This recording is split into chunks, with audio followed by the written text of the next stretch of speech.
আজ আমি অন্যরকম একটা তরকারি বানাতে গিয়ে বানিয়ে ফেলেছি অন্যরকম, কিন্তু খেতে বেশ ভালোই হয়েছিল, তাই ভাবলাম আপনাদের সাথে শেয়ার করা যাক। তো এখানে আমি প্রথমে কয়েকটা বড়ি ভেজে নিচ্ছি। এটা হলো মুসুর ডালের বড়ি, বেশ বড় বড় করে দেওয়া হয়েছিল, একটু বড়ার মতো।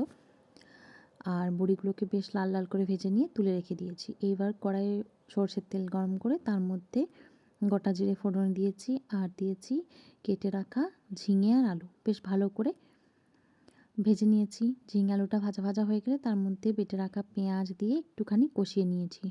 পেঁয়াজটা কষানো হয়ে গেল, এর মধ্যে দিয়ে দিলাম আদা রসুন কাঁচা লঙ্কার পেস্ট, যেটা আমাদের প্রায় একটা কৌটোর মধ্যে ভরে বেশি করে বানিয়ে রেখে দেওয়া হয় কয়েকদিনের জন্য।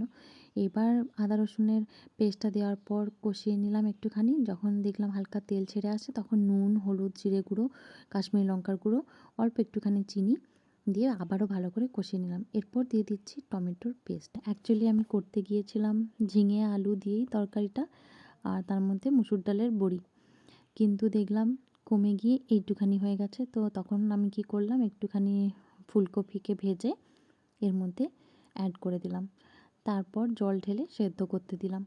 এবার সেদ্ধ হয়ে গেছে ভালোভাবে যখন দেখলাম, তখন ওপর থেকে গরম মশলার গুঁড়ো ছড়িয়ে আর ওই বড়িগুলোকে দিয়ে আর ওপর থেকে ধনেপাতা ছড়িয়ে নামিয়ে নিলাম। খেতে খুব ভালো হয়েছিল। আর অবশ্যই একটু ঝোল ঝোল নামাতে হবে, কেন না বড়িগুলো না জলটা পুরো টেনে নেয়।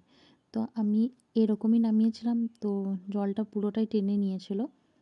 আর খেতে কিন্তু বেশ ভালোই হয়েছিল। আপনারাও বাড়িতে ট্রাই করে জানাবেন। আর ভিডিওটা ভালো লাগলে লাইক, কমেন্ট, শেয়ার করবেন। টাটা।